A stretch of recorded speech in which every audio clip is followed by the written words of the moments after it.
सुप्रभात बच्चों, मैं रितु उपाध्याय आपकी हिंदी टीचर आपको आज पढ़ाने जा रही हूँ पाठ 5 डॉक्टर मुत्तुलक्ष्मी रेड्डी। क्यों प्राचीन काल में महिलाओं की स्थिति बहुत ही ज़्यादा खराब थी और जब से मुत्तुलक्ष्मी रेड्डी आई उन्होंने महिलाओं के सफलता के लिए कुछ कार्य किए। उनके कार्य क्षेत्र की चर्चा इस पाठ में की गई है और उन महिलाओं की स्थिति में जो बदलाव आया उसकी भी चर्चा इस पाठ में है। समाज में महिलाओं की दशा सुधारने और उन्हें शिक्षा का अधिकार दिलाने के लिए डॉक्टर मुत्तुलक्ष्मी रेड्डी ने जो भी प्रयास किए वह आज भी बहुत प्रेरणापद हैं। तो आइए आज देखते हैं इनके बारे में कुछ जानते हैं। 30 जुलाई 1886 को तमिलनाडु की रियासत पुदुकोट्टई में जन्मी मुत्तुलक्ष्मी भारतीय नारियों में से एक हैं। इन्होंने अपनी इच्छा शक्ति और दृढ़ निश्चय से इतिहास में अपने लिए विशेष स्थान बनाया, लेकिन 9-10 वर्ष की आयु में इन्हें अस्थमा जैसी बीमारी हो गई, परंतु फिर भी इन्होंने हिम्मत नहीं हारी। इनके समय में लड़कियों को पढ़ाने का चलन नहीं था। मुत्तुलक्ष्मी के पिता महाराजा कॉलेज के प्राचार्य थे। वे एक बहुत विद्वान व्यक्ति थे। जब पुदुकोट्टई की दीवान साहब ने लड़कियों की शिक्षा के लिए प्राथमिक पाठशाला की स्थापना की तो मुत्तुलक्ष्मी को पर्दे वाली गाड़ी में बैठाकर पाठशाला जाने की अनुमति मिल गई। इस वर्ष मुत्तुलक्ष्मी ने मैट्रिक की परीक्षा दी।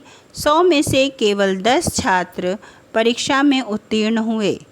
मुत्तुलक्ष्मी उनमें अकेली लड़की थीं। वर्ष 1912 में मुत्तुलक्ष्मी डॉक्टर बन गईं। उन्होंने सर्जरी में विशेष योग्यता हासिल की। वर्ष 1925 में महिला एवं बाल रोगों के क्षेत्र में उच्च अध्ययन के लिए भारत सरकार की छात्रवृत्ति पर उन्होंने पहली विदेश यात्रा की।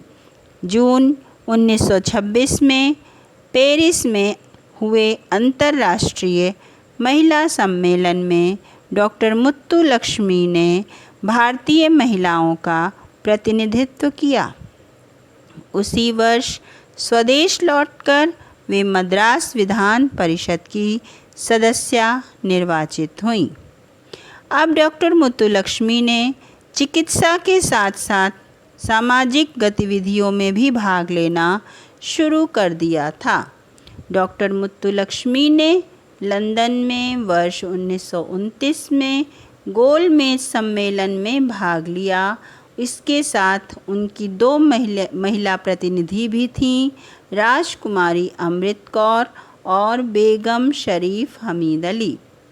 नमक सत्याग्रह के दौरान महात्मा गांधी को जेल भेजे जाने और महिलाओं पर पुलिस द्वारा किए गए अत्याचारों के विरोध में इन्होंने मद्रास विधान परिषद का उपाध्यक्ष पद छोड़ दिया।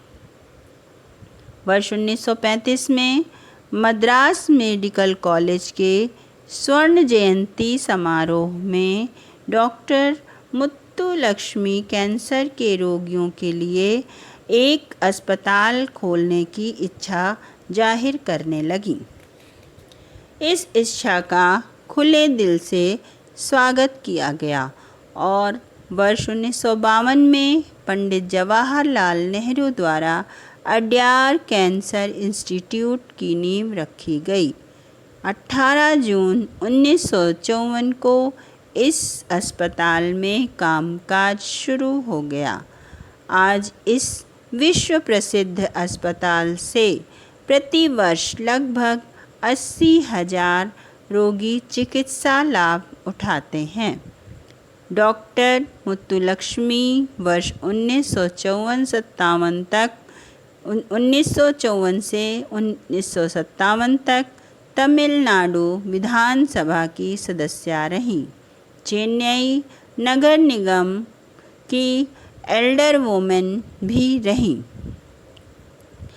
22 जुलाई 1968 को इनका स्वर्गवास हो गया।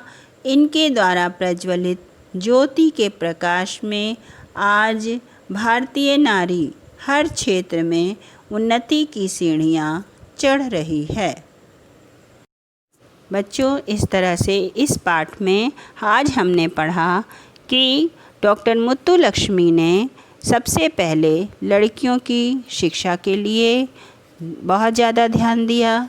जो भी बुराइयां फैली हुई थीं उनका उन्मूलन किया, देवदासी प्रथा का अंत किया, महिलाओं और बच्चों की शिक्षा और स्वास्थ्य के लिए बहुत सारे बिल पास कराए और गोलमेज सम्मेलन में भी इन्होंने भाग लिया और बहुत सी बुराइयों का उन्मूलन करके लड़कियों को, छात्राओं को, बालिकाओं को पढ़ने के लिए प्रेरित किया।